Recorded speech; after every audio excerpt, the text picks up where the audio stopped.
and I'm going to keep on coming. This is a special edition, but not because of, special subject. It's a special interview, a special person appearing on the show. She's been in the news a lot lately, especially during the election. If you watch the Megyn Kelly show, SiriusXM, YouTube, various other places, she's a monster right now. She's big time. Over 3 million subscribers and growing and growing and growing every single day. Her topics are very poignant. Her opinions are very poignant. Her perspective is real. She is a journalist, a former journalist, still a journalist, actually. She's a lawyer. She's been a host, Fox News, NBC, etc. She's going through a lot in her career, but she's had an opportunity and a sort of a renaissance, to be quite honest with you, with the things that she is doing. She clearly is in support of Donald Trump, was in support of Donald Trump as he was running for election. Ultimately, he won the presidency. One would like to believe, one could surmise she had something to do with that, with her unwavering support of him, considering their history with one another. Some people would say that was a surprise, but nevertheless, she's gone all in. Some people have labeled her an extreme conservative. Some people have even associated with her with MAGA. She calls herself a registered independent.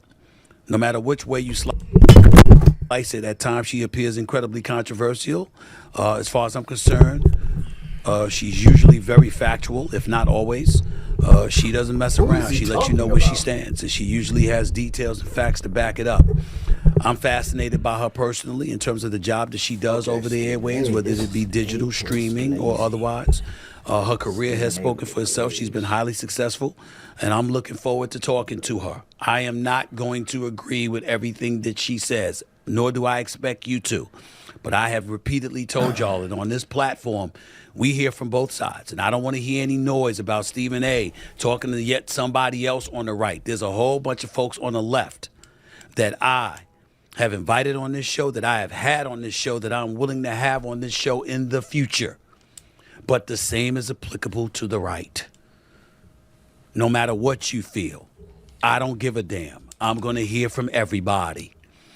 And if there's one person I definitely wanted to hear from, it is Megyn Kelly. She is a monolith. She is the truth and a half. And I'm looking forward to talking with her, even when I don't believe what she's saying, or I want to challenge what she has said. She has proven to be highly credible over the years. And I'm fascinated by her growth because she seems to be skyrocketing. I want to hear what she has to say. I want to hear her perspective on things and why. And I think it's something you'd want to hear as well. That's why I asked her to come on the show. And I'm lucky enough to have her accept my invitation. The one and only Megyn Kelly, up next, right here on the Stephen A. Smith Show. Don't go away. All right, folks, I need you all to stop what you're doing and listen up. You know I love this time of year, right? The NBA playoffs are here, and with all this action going on, the Stephen A. Smith Show wants to make sure you take advantage of it all. That's why we've partnered with Prize Picks, the best place to win cash while watching sports. The app is easy to use. Just pick more or less on a few player stats, and you can win up to 2,000 times your cash on a single lineup. Best of all, Prize Picks will give you $50 when you play your first $5 lineup. Win or lose, you'll get $50 for playing. So use promo code SAS and download the app now. Again, download the app and use code SAS to get $50 instantly after your first $5 lineup. Prize Picks, hey, run your game. Today, I'll give you my picks for Thursday's game between my beloved New York Knicks and the Detroit Pistons. So let's get to it. First up, will Cade Cunningham score more or less than 28.5 points? Have you seen this brother play? I mean, he looks like the best player on the court. Smooth as silk. Brothers got size in him, got a J, can get to the hole, got a mid-range game, can finish at the basket. The brother's special. I'm going with more than 28.5 points. He averaged about 30 already. Next up, will Jalen Brunson score more or less than 28.5 points? Yes, he will, but it'll be tougher.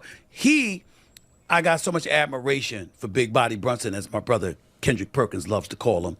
All right. Undersized, thick, stocky, big, and herky-jerky moves, fine. The key with 11 seconds left in the game. I think he was a bit fatigued. I think that we got to keep an eye out on for him because he's played, all 82 games, and obviously the minutes that he's logged, etc. It's one of those situations where he could be worn down, and I don't know how ready he's going to be for Game 3. So that's it for me right there, okay? Let's go over the list again. More for Cade Cunningham. More for Jalen Brunson. Less for Tobias Harris. And less for Mikal Bridges. Even Steven, as they call it. You know what I mean? That's what I'm trying to do here. Understanding that how it goes when you're talking about Prize Picks with Stephen A. So, go to the Prize Picks app and check out the Stephen A. Smith Show Community Play. It's boosted 25%. You heard me?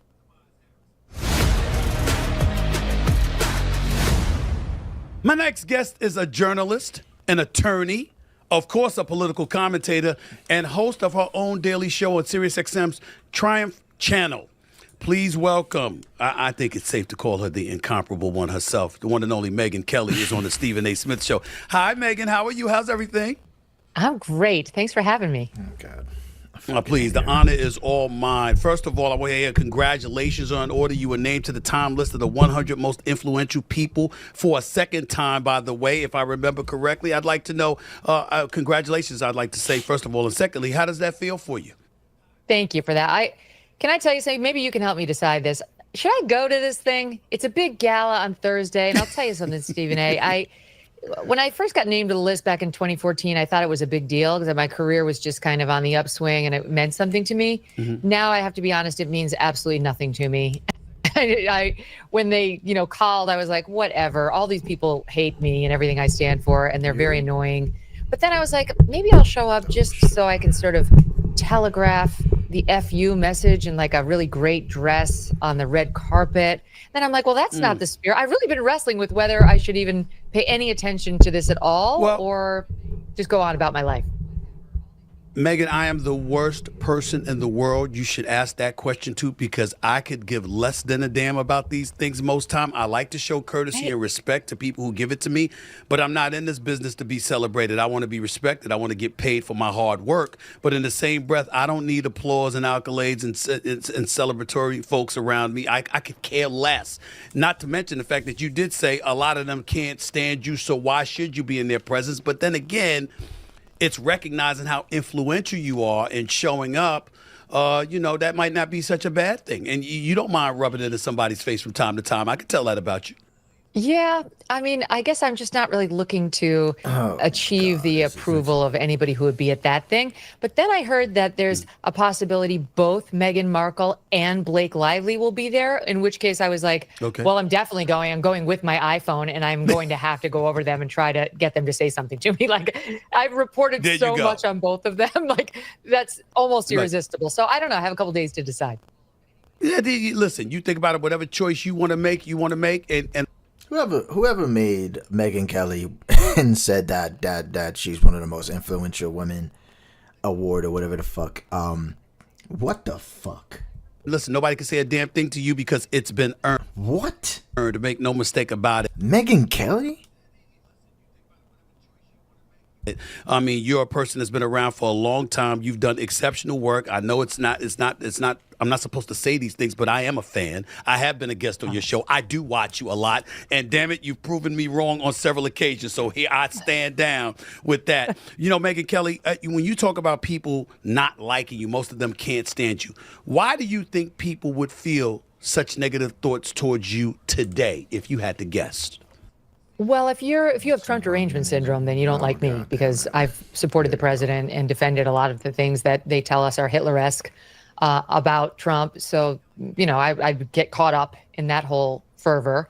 And a lot of people hate Fox News, so they don't like me from those years. And a lot of people believe, just negative things, negative hit pieces that are put out on you over the years. And they tend to be very left. Guys, if you have Trump deranged, whatever the fuck they call it, TDS, guys, if you have TDS, understand that you are probably like anti-fascist. So they probably don't. Normal lefties, I think, are fine with me. All my friends are normal lefties, but far left lefties, those are not my fans, and that's fine. I'm not everybody's cup of tea. I can be off-putting in certain commentary of mine, but for the most part, if you know me, you probably like me. Well, do you find yourself to be a righty, or do you find somebody? Do you find yourself to be somebody who's just anti-left because of what the left represents in the eyes of a lot of people in this day and age? That's a good question because I don't really describe myself as conservative. When people write about me, they say like, "Oh, conservative podcaster," and it always kind of jars me a little. Like that's not quite right. I'm a registered independent. I was raised a Democrat. I voted Democrat for many, many years. And then I just started drifting rightward when the country lost its mind. When I was on Fox. I can't wait to hear her talk about how the country lost their mind so much that she lost all of her fucking values inside it. Let me just go straight conservative. Let me go anti-left. Let me go anti-everything, anti-humanity. I can't wait to hear why I left the left again for like the umpteenth time. Fucking posers. I would say I was probably about a 6 on the ideological scale if Hannity's a 10. And now I'm like an 8.5. But I don't really feel like I changed at all. I just feel like the country changed, and I looked down at the same spot where my feet were, and things had shifted underneath me. But I'm definitely not a liberal. I can't think of anything I'm liberal on. So I think it's probably a fair label to call me a conservative. It just doesn't really resonate with me. When do you believe that the country shifted to a point where you could no longer find yourself remotely identifying with the left? What year was that? What issue was that? When do you believe that happened for you? Well, it was probably 2017, 18, 19, and then the explosion of 2020 wokeness really did me in. Because I was always railing against what we used to call political correctness. Remember Bill? Okay, now just for heads up, when she talks about 2020 wokeness, understand that 2020 was pretty much when the height of black people, my people, got fucking sick and tired of black people, unarmed black people being unalived by I'm not on TikTok anymore, being killed by police officers unarmed. So I feel like that might be what she's talking about when she talks about everything is so fucking woke, because the topics in 2020 wasn't talking about trans issues or trans women in women's sports or proper pronouns. 2020 was basically talking about, hey, we are black people tired of getting unfairly treated by police officers. That's what 2020 was. So I actually want to know what kind of woke she's talking about in the year 2020. Mars show was called Politically Incorrect. Yeah. It wasn't called wokeness up until like the late teens or 1920 or 2020, and that I'm devoting my life to fighting wokeism. I can't stand it. I think it's the most pernicious, dangerous force that's in America today or in the world today in some ways. So ask her to define it. If there's anything associated, an association between the left and wokeness, I abhor it. I fight it. I want nothing to do with it. And I would never wear a team jersey that would associate me with that.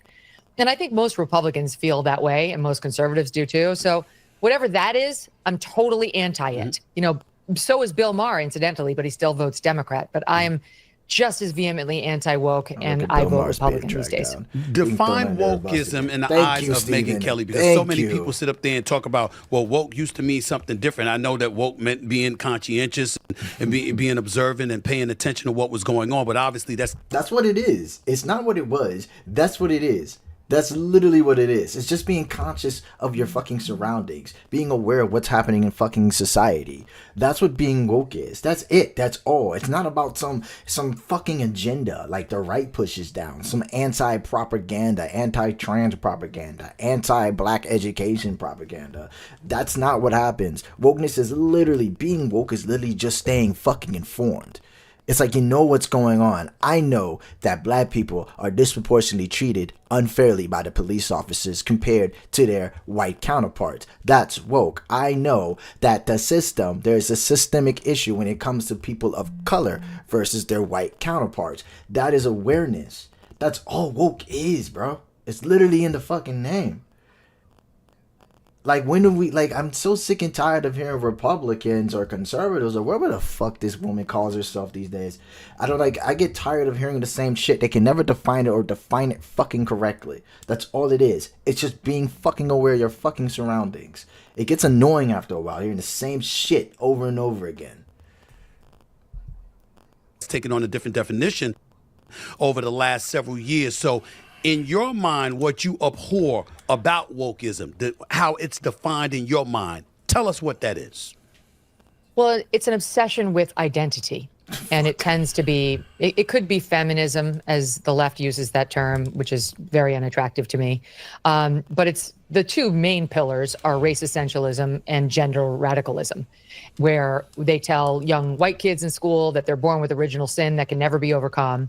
And they tell young brown and black kids in school that they're born with some sort of inherent perceived defect. I'm sorry, I keep pausing this, but once the fuck again, I'm going to maybe. I don't think people are going to understand it, but when we talk about things like that, what she just said is an education. It's not about being woke, it's education. It's not about being woke, it's a fucking fact. If she's talking about white people being inherently racist, it's a fucking fact. It's not a bad thing. Hopefully, it's not a bad thing for white people to be inherently racist, because they have no choice but to actually benefit from a society that was built to benefit them. I don't blame a random white person in the street and call you're fucking racist. I know the difference between inherent racism and in actually being a fucking racist. Just like I believe that I have inherent misogyny, inherent bigotry that I still have to check with myself. It's there. It's being active with it.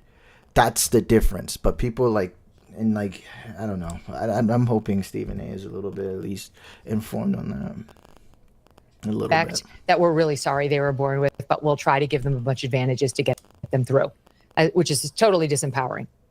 And on the gender madness, there's really no such thing as gender. It's a social construct.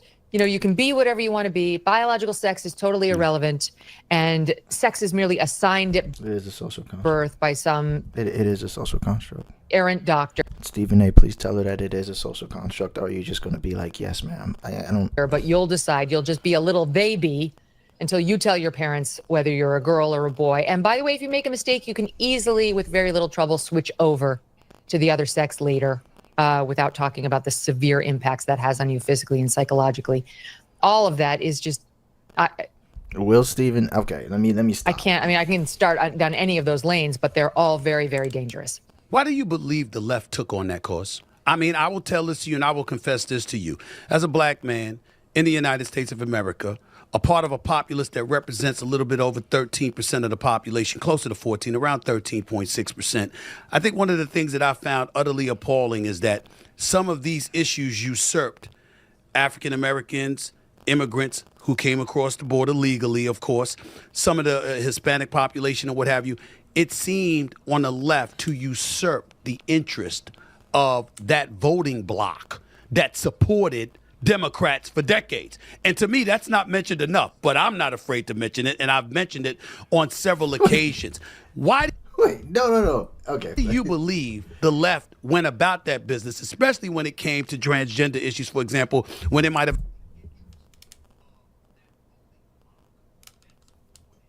Okay, so what I'm getting at is that he believes that the transgender issue pushed, I guess, the issues of the black community in the back.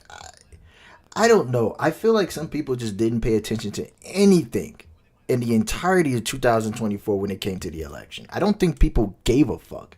I think they just started talking.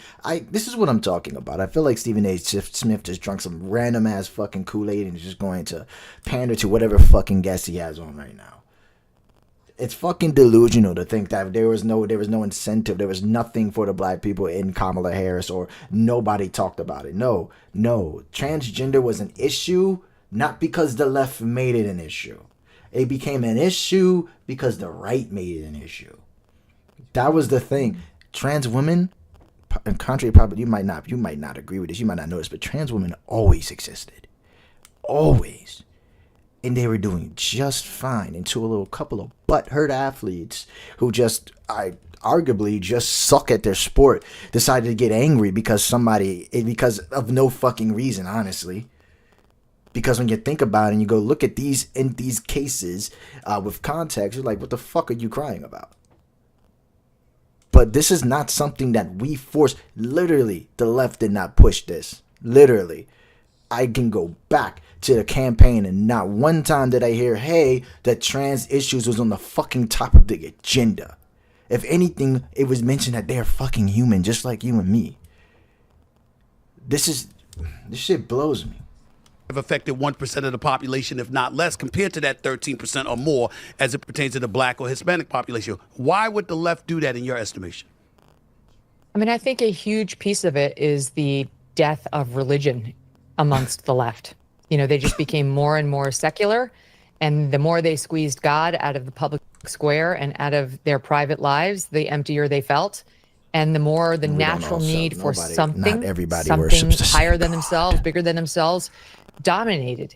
And if it wasn't going to be Jesus or God or, you know, Muhammad, it wound up being skin color and your lady parts and your oppression, which really worked for them. And by the way, it worked for them politically too. So it had added benefits, made them feel like they were part of something that mattered, made them feel somewhat better than, you know, like, I'm better than you because I actually care about women. You see, I actually care about trans people. See, I care about black people. If you're not favor race quotas, you're a racist. You know, those kinds of messages made them feel higher than, better than, which worked to fill some sort of, you know, ego need they had. But I really think ground zero on the whole thing was pushing religion out of people's lives, pushing technology in, increased isolation, and just that fundamental human need to hold on to something, to belong to something.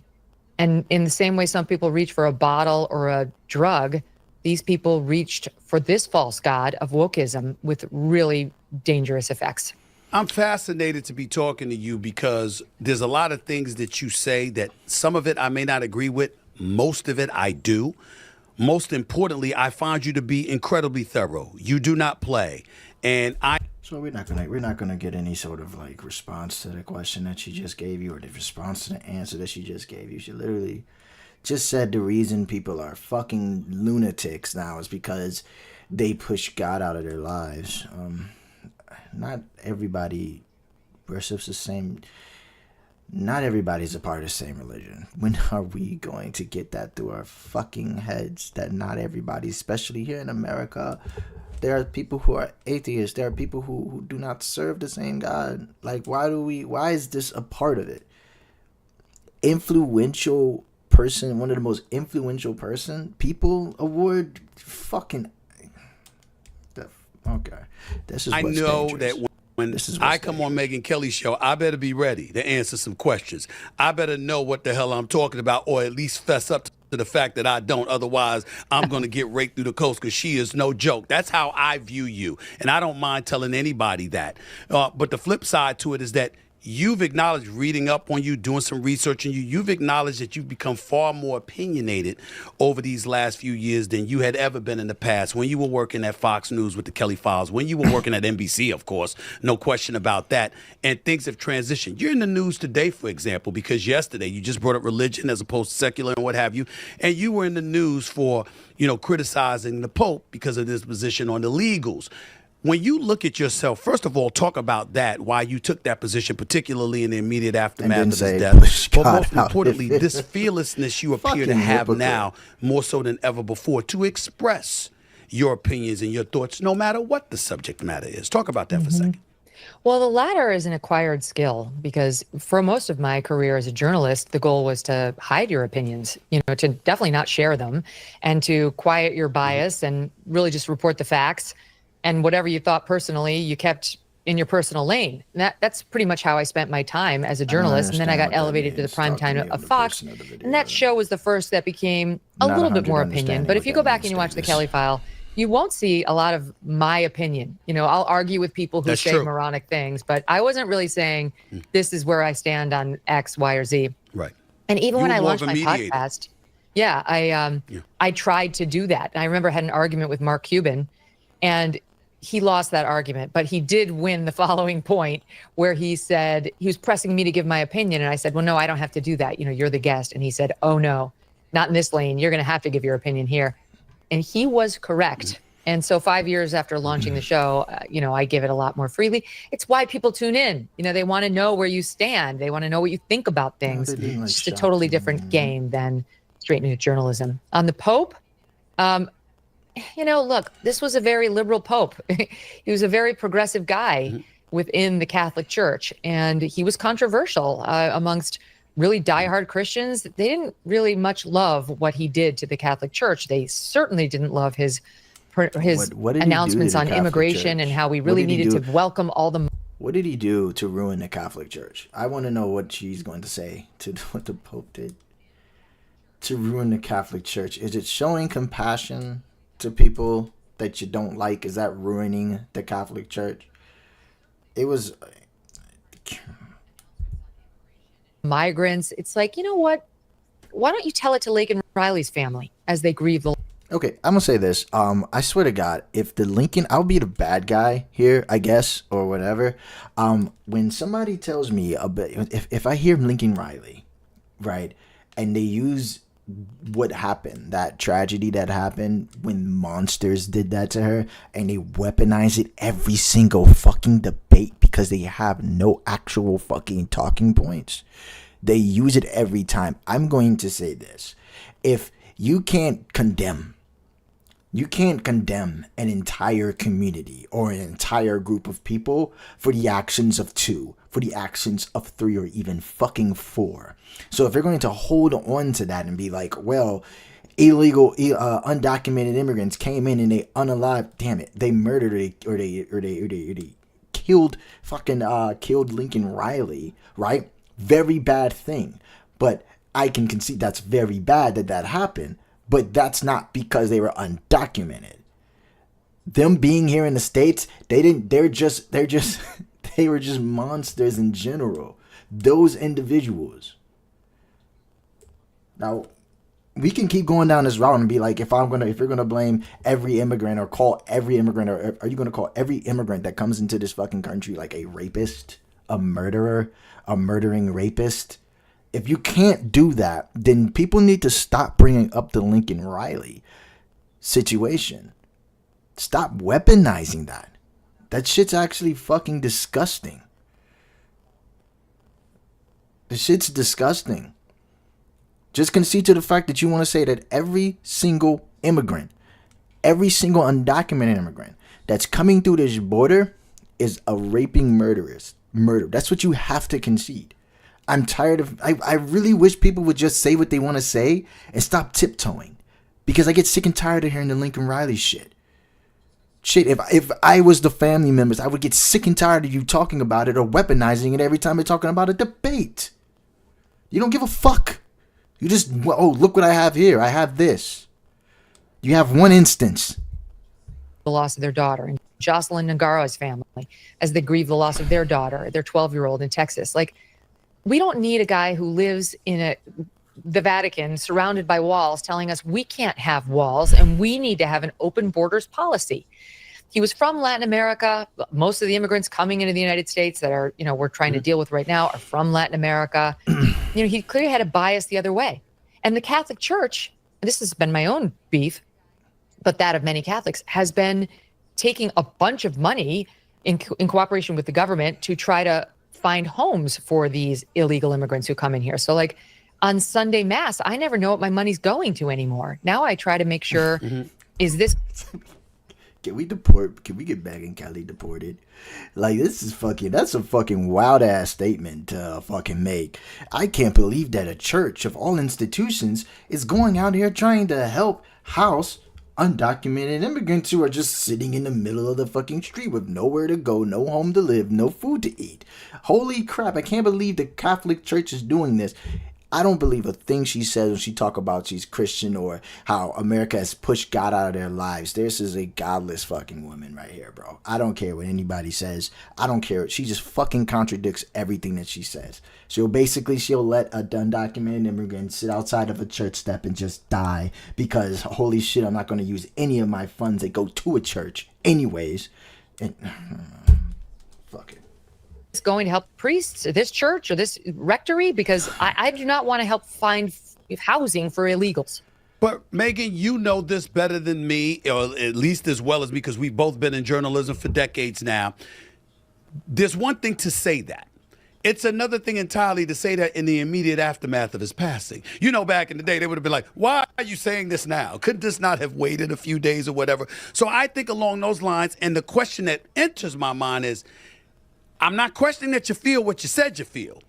I'm wondering the timing of it. Did you do it because of your disgust with the left and how, especially back in the day, and if they could do it this way even right now, they would have asked the question, what about decorum? What about waiting? The man just passed away. Where's the level of sensitivity? They would ask that question, Megyn Kelly. What would you say to people who would say something like that to you? Here it That comes. didn't even cross my mind to not say that. I mean, we're talking about a public figure, one of the most famous figures in the world and leader of the Catholic Church. And necessarily when a person like that dies, there will be a recitation of some of the key points of his or her legacy.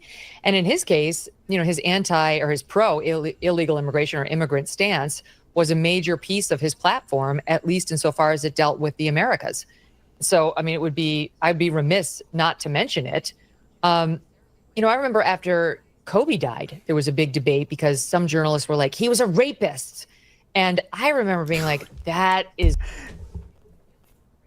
Stephen A was very emotional about Kobe Bryant's passing. This would make me lose my fucking mind if I was there. Kobe Bryant died with his daughter on that fucking helicopter. That statement, comparing that incident, her beef with the Pope, to Kobe Bryant dying, would make me fucking lose my mind right then and there. I would lose my shit.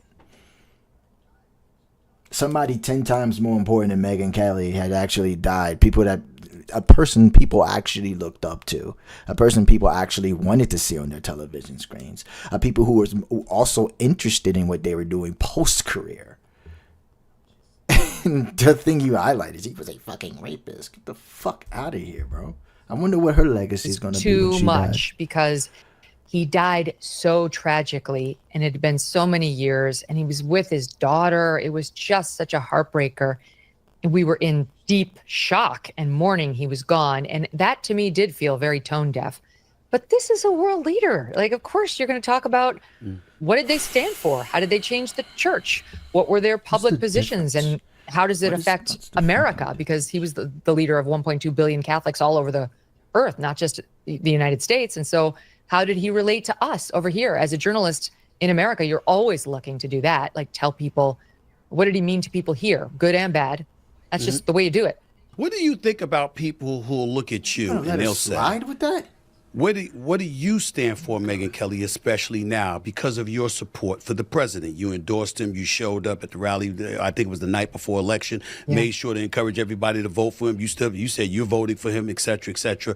And we all know how he treated you back in 2015 when you were at Fox with the Republican primary debate and what have you. And you know, he felt that your question was nasty because you brought up quotes that he had said about women in the past, calling them pigs amongst other things, and all of a sudden he goes on the air and said that you were bleeding out of your eyes or wherever it was or whatever.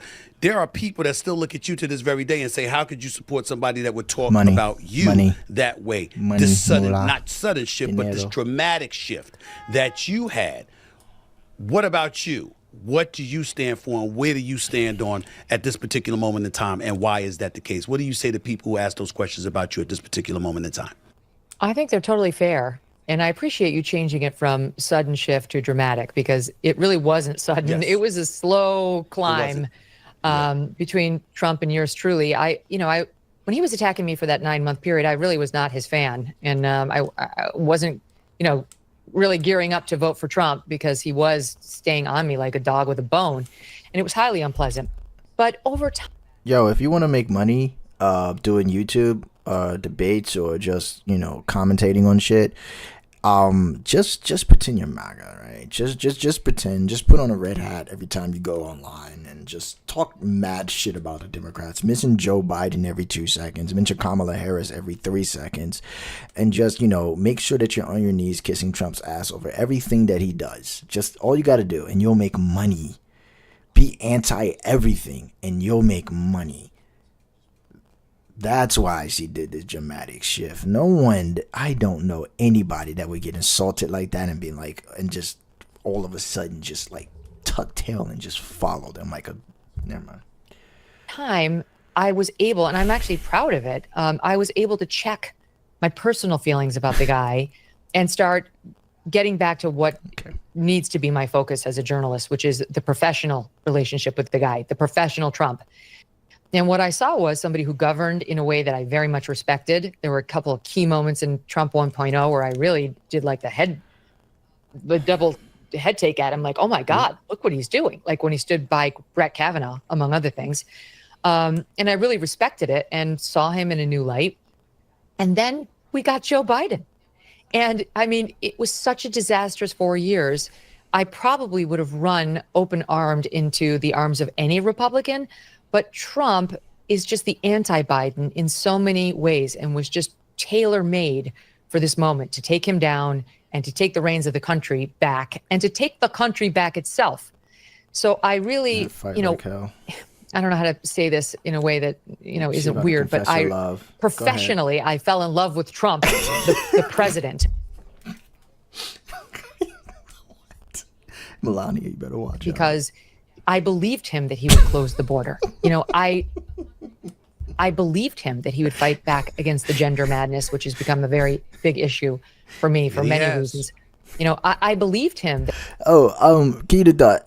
Check your stats. Ladies and gentlemen, whoever here is, check your stats. Yes, immigration and border crossing and encounters are down, but understand that it was already going down before Biden left office. So all Trump has to do is not fuck it up. So long as he doesn't do that, then it stays the way it is. You want to completely shut off the border, that's fine. You come in and you close that bitch, fine. Okay, do what you got to do. Make sure it stays the way it does. But trust and believe there will be a surge that comes, and we will see if you're still about it. We will see how ethical you are or how ethical you're not. When you have to make the choice, when there is a potential surge of border crossings, at least attempts happening. That will eventually happen. But check your stats. If any Republican or any conservative tells you that Donald Trump single-handedly came into the office and fucking shut the border down, that's why we have next to no one coming through. It's literally impossible to do it that quickly. The encounters are already going down. By the time they are already at an all-time low by mid 2024. I believe it was like 60 or 70 something encounters a day versus a million. It was already coming down. So I think that I really hope that a lot of people actually, when you hear people say shit, look it up. Just look it up. Just make sure they're right. Even if you don't fucking believe me, I don't care. Just look it up. Say, hey, man, you're full of shit. Megyn Kelly's full of shit.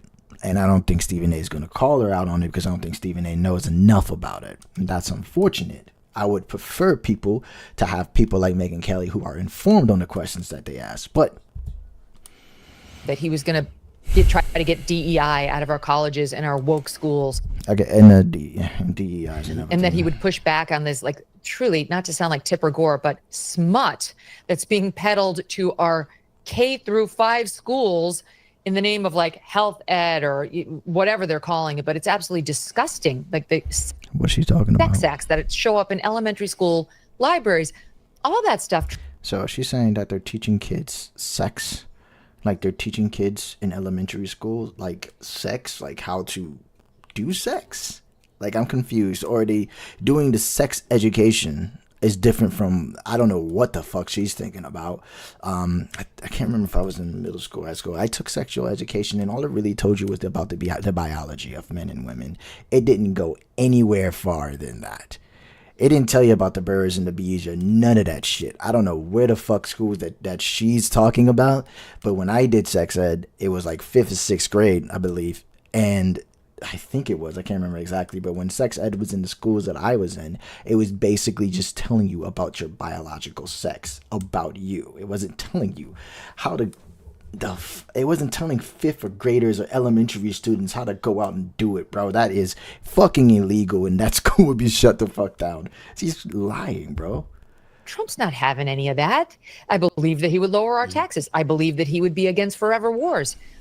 I still believe all those things. I believe he would roll back regulations so that he's starting we could get the economy fired up again. I don't believe in the climate extremists and their stupid fake models that already had us underwater by this point in time, and yet we're fine. So I believed in Trump, and I do believe in Trump. That was, I hope if the when they talk about the ice caps melting, no one's saying, holy shit, the ice caps are melting. We have 2 days to live, or 3 days to live, or 10 years. No, they're talking about hundreds and hundreds and hundreds of years into the future. Not like tomorrow, not like next year. By 2030, we're gonna, like, by 2030, the ice caps are going to melt and we're going to be completely, New York's going to be completely underwater. They're talking, when they talk about these things, they're talking about for the future, for the next hundreds of years, to make sure this is the route that we're going if we continue to do this. I fucking hate people. Companies like her. doing all How the the fuck things. is people, why the fuck is individuals like Megyn Kelly a fucking influential individual? For what? You want to talk about DEI? I really want to know how the hell she got this fucking, how the fuck she got that. He said That he doesn't would make do. any fucking sense. Now they're throwing up obstacles in his way, but I'm 100% rooting for him. So if anything, I'm just thrilled that I saw the light on him and that I was able to like push my own feelings to the side and get past that. And he got past his negative feelings about me such that I could stand up for him before the election and hopefully convince some people. Much to my own peril, I'm going to share with you what I disagree with you about when it comes to President Trump, but not before I pay some bills. I'll be right back. The marvelous Megyn Kelly right here with Stephen A. Back with more in a minute. I'm just going to put this on mute till they get back to it. I think he's just doing his prize pick commercial thing.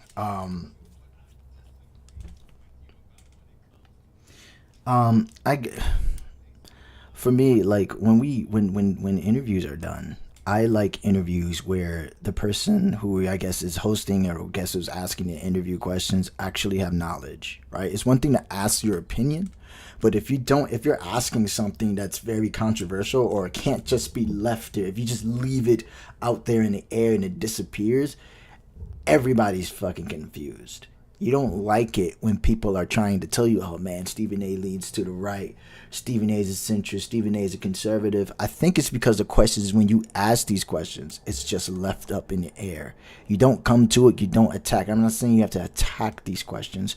I'm saying that when I believe what makes a good faith interview is when the individuals are having a discussion, you're asking the questions, but you also want to make sure that they're also facts. You actually want to make sure and get a deep dive into why this individual thinks this way. I feel like that's how interviews and these type of podcasts should be done. That's my opinion. Megyn Kelly, over 3 million plus subscribers on her YouTube channel. She is absolutely phenomenal. I don't give a damn what anybody says. I watch it. Don't get me wrong. I know Stephen A is like very fucking intelligent. I've followed Stephen A for like a long fucking time. Stephen A is fucking highly intelligent. I just feel like he's new. Since he's new to this, I don't feel like he has everything. He don't has the knowledge of it. He doesn't have the utmost knowledge that he should have when he has these type of discussions. What does N do? Not right. That's disrespectful. He's the president of the United States of America. So let's get that out the way. DEI. Let me explain to you what I think, and then I don't mind hearing what you have to say. I'm looking forward to it. I don't have an issue with people who want DEI gone if it is indeed what you say it is, that there's preferential treatment when we're talking about diversity, equity, and inclusion, that there are people that are incompetent, that are placed in positions. Certainly, I understand that part. My problem, Megyn Kelly, is how do we ignore its existence to begin with, where it originated from? If this nation, whether it's corporate America or beyond, was exercising fairness and truly, truly looking for the best candidates and not engaging in favoritism that favored primarily white males, then there would have never been any need for DEI, just like there would not have been any need for affirmative action or other things. And so for me, when I think about it, that's what I believe folks who speak against DEI, specifically on the right, obviously, is missing. They don't bring up that element. To that, you say what?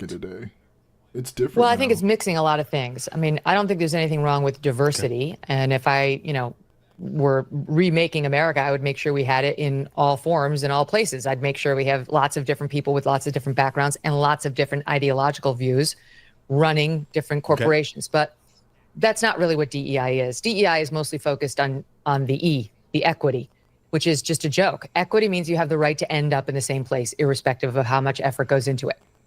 That is not an American value. So that is not something I value or share in at all. You have, I mean, that it's like the whole at my kids' schools, they still have DEI, at least at my daughter's school. Explain. And they were asking, what does it mean? What is equity? And I was explaining. And the woman actually said, I mean, this is just this year. She said at our new school, to which we fled to try to get from the super woke school in New York, said exactly what I said is the definition of equity, right? To wind up in the same place. And I said, you know what, Yardley, that is what equity is. And so on Halloween, you should go out there and you should work What is the okay? hard and go to every single house in the neighborhood and get a huge bucket of candy. And then you should go over to some kid's house who didn't trick or treat at all, who was too lazy, who just sat in front of his TV watching some stupid show. And you should. Does she have like any fucking evidence or any example that we can look up or Google or something? Any kind of instance to say that what she just said wasn't just a bunch of baloney and just a bunch of shit? Like, I don't like. Like, what kind of fucking explanation is that? Oh, somebody just didn't deserve it. It just happens to be given to somebody who just sat the fucking Halloween candy bullshit.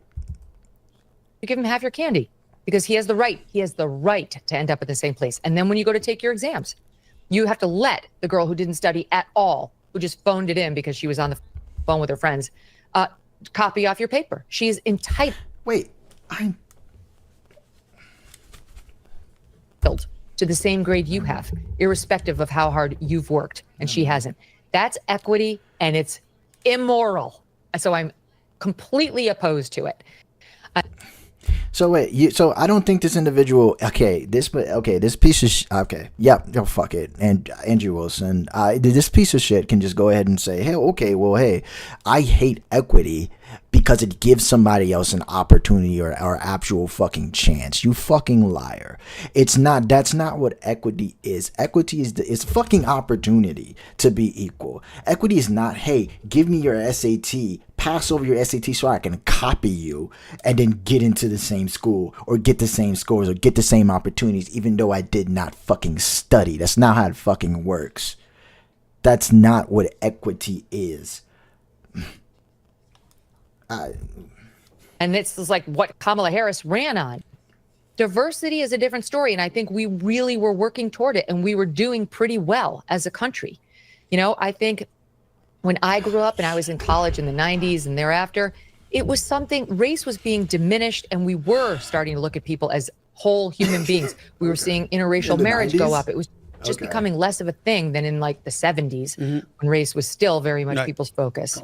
And then we set ourselves back by making it the top thing that we were supposed to notice don't let her get about away with other this shit, people. bro. And that Please, created Stephen A., a wall between us. That created more of a divide between the races in a way I had never experienced in my 50 years on this earth, now 54.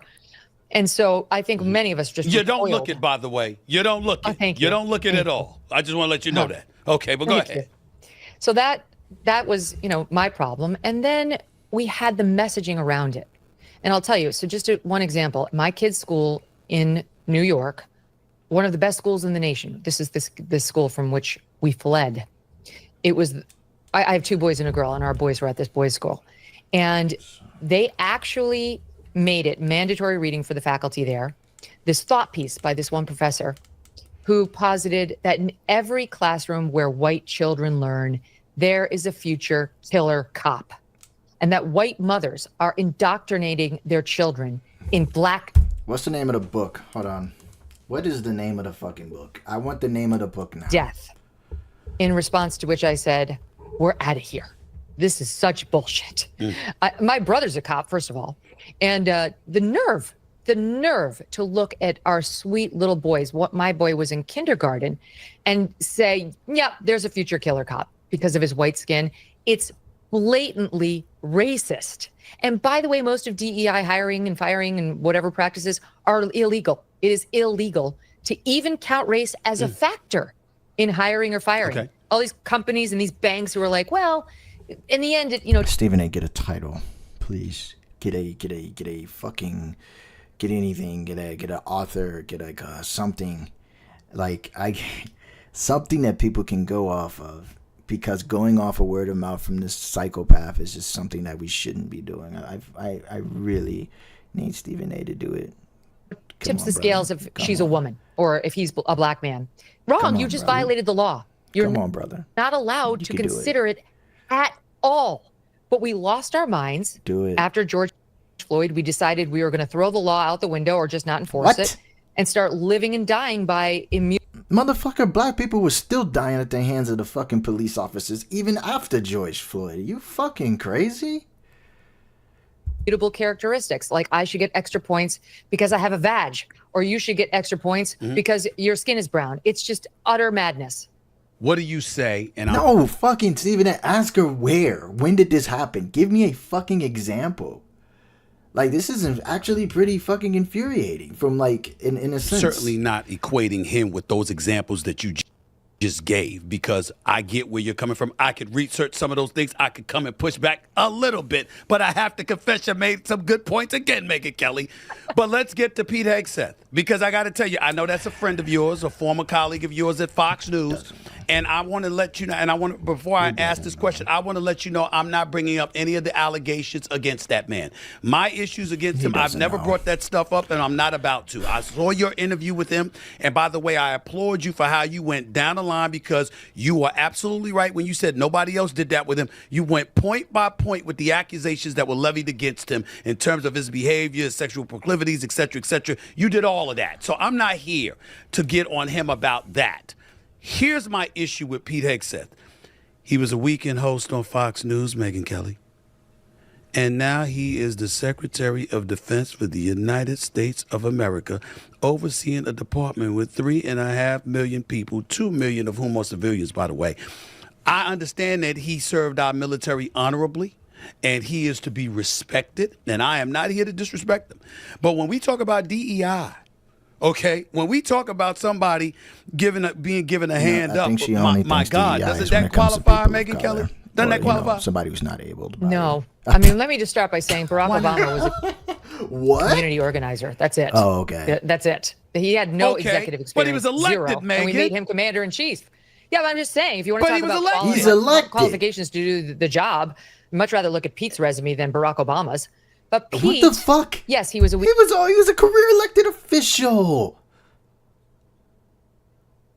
Okay, this woman is full of shit, bro. Whoever's giving her this fucking award is a dumbass. I mean, Trump was a Celebrity Apprentice host. Like your stint hosting on TV or not hosting doesn't determine whether you can do the job. Pete was hired because of his military service and after his military service, his years devoting himself to helping vets through Concerned Veterans for America and another charity group that he formed to help veterans get their voices out there in politics. But he served at Gitmo. He left Princeton voluntarily and enlisted so that he could help fight after 9/11. Nobody leaves Princeton to join the armed forces. Nobody. Oh my God. But Pete did. Oh no. Then he volunteered again to go to Iraq during the most dangerous time. This is when people were being beheaded in Iraq. He was like, send me. Okay. And he went. Okay. Then Afghanistan, same thing, went back again. And those three deployments taught Pete a thing or two about what it means to be a warfighter and how much of a hair trigger we've had in this country over the past couple of decades, and how neocons are really...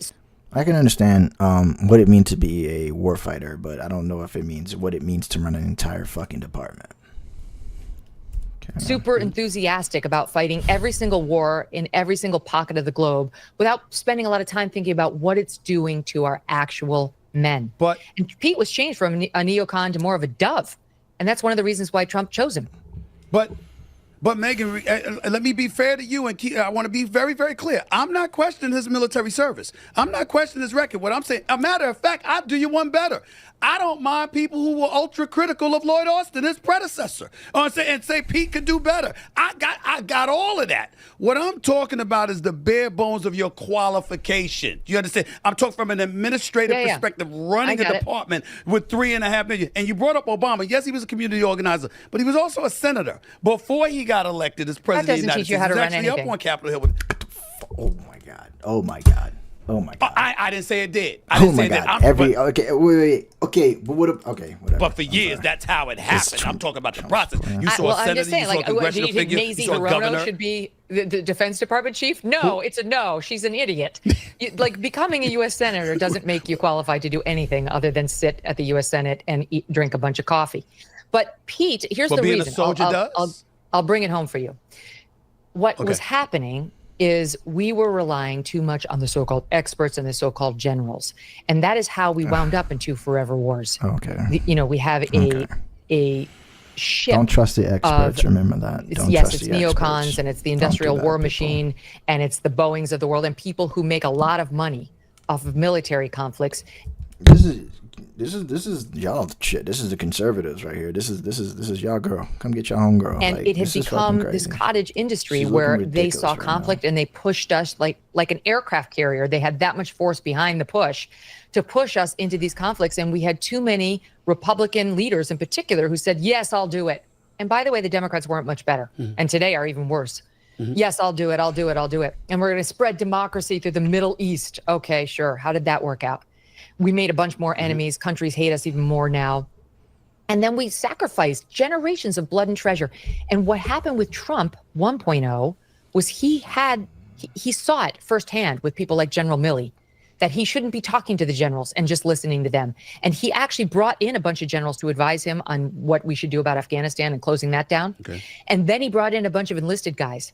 And one of the reasons why the military war machine didn't like Trump was because he said, I'm done listening to the generals. I want to know what the enlisted troops have to say. And they all said, get us out of this war. It's pointless now. And so Trump learned that he needs to talk to the actual war fighters about whether we're winning and losing, whether it's a battle worth fighting, what the actual sacrifice looks like. And there was no better person than Pete, who, by the way, attained the rank of major. Which is give a fuck. great. I don't think she understands that nobody cares about his fucking accolades. He's a raving fucking alcoholic with fucking these fucking accusations coming out. He's not fit to run the fucking position that was given to him. He's not a 4-star general, but he was an officer. Like, his fucking accolades mean diddly shit to the fucking question that was asked of you. He was speaking of DEI. He was not qualified to do this job. Trump was not qualified to be fucking president of the United States. But and he was also an actual fighting soldier in the actual armed forces who had put his life on the line. He's going to fight that. Two more questions before I let you get out of here because I know you got to run out. I thank you so much for your time. Question number one, you were critical of Kristi Noem. And obviously, you didn't like her in the fatigues with the commercials or whatever. You spoke out against her. So you ain't playing around. You're going to call balls and strikes. I'll give you credit for that. But considering her and how she just got, I think it was her pocketbook stolen over the weekend at a restaurant in D.C., including a passport, driver's license, keys, and government access badge. When you consider the security of this nation, we're talking about Pete Hegseth with this whole controversy he's in, with the text messages and stuff like that, and having folks in the text chain and national security issues being over, with his wife and his brother included in the text. And then you got Kristi Noem. That's our homeland security. That's our national defense. How secure should we feel when the Trump administration appears to be having those kind of problems at this particular moment? I'm not worried about that at all. I really kind of want to know where Kristi Noem was about to flee to. She had her passport and $3,000 in cash. Who travels with that? Like that? I was like, what?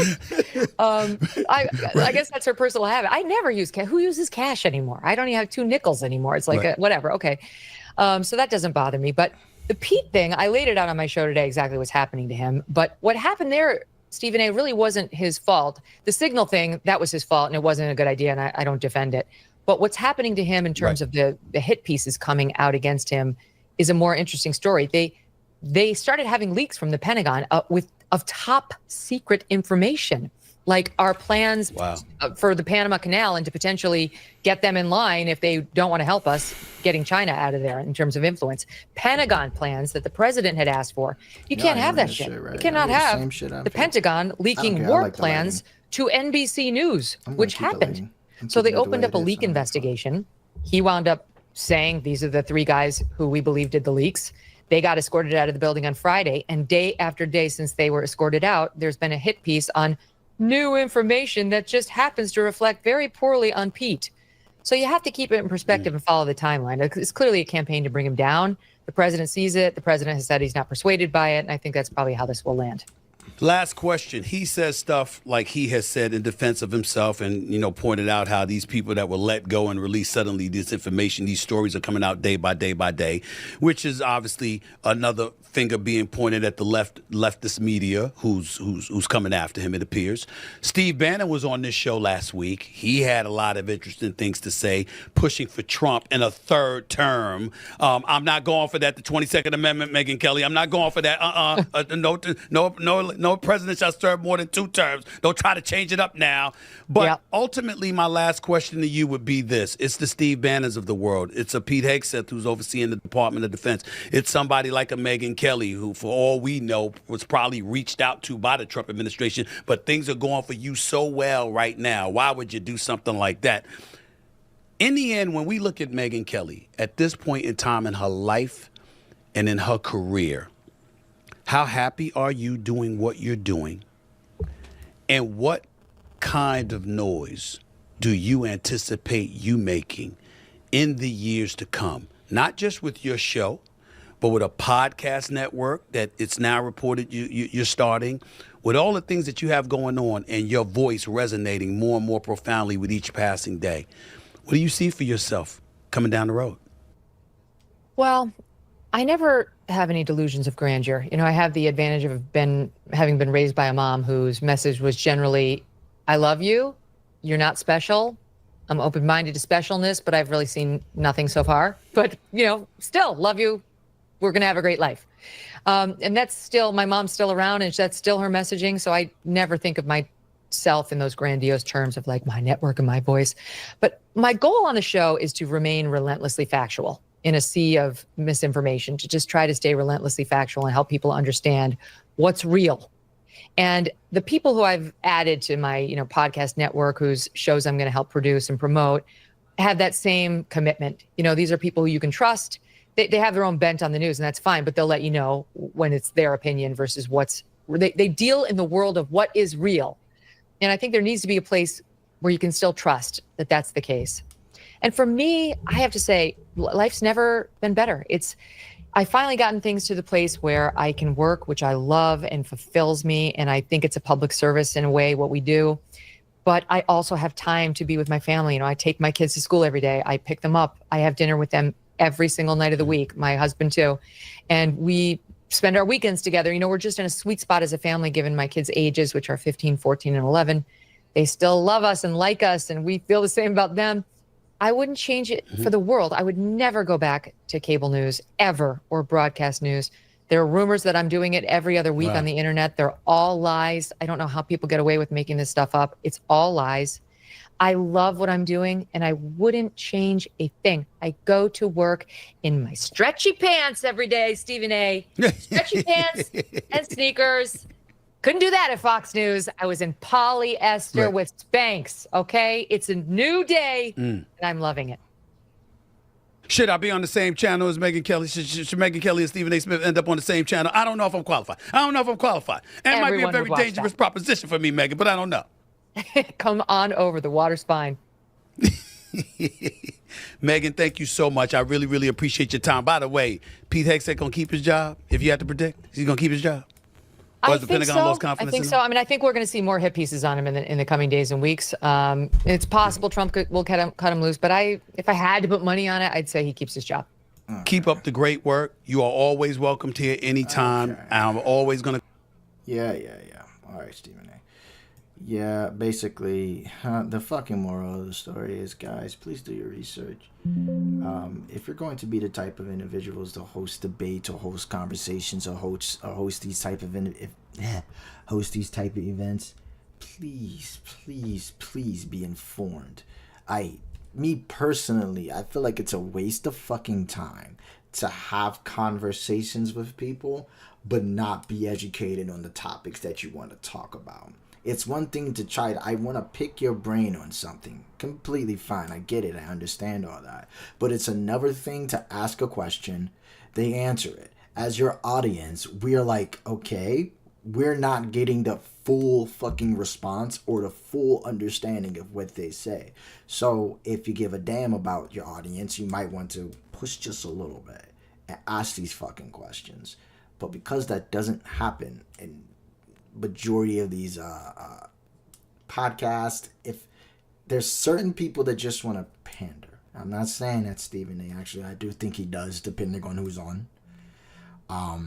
This was an ass kissing thing. But yeah. Anyways, do better. That's my whole entire thought on it. I don't think that I don't think that we are in a point in time where we can just let misinformation fly. I don't feel like we're in a point in time where we can just let people answer questions, or let people do these innuendo things. You end up being criticized, like Bill Maher gets criticized because there's nothing. You ask somebody a question, you don't remember their answer. You ask somebody a question, they don't give us the full fucking answer. So we're left to think, okay, well, since you just let it slide and we don't get a actual fucking answer, the only thing was left to do is, okay, well, damn, Stephen A., if you're not gonna dig deep into, you're not gonna answer and you ask them any fucking clarifying questions, then I honestly think that you're just fucking grifting. But I don't know. I don't think he's grifting. I'm just fucking around with that. Anyways, thank you for tuning in.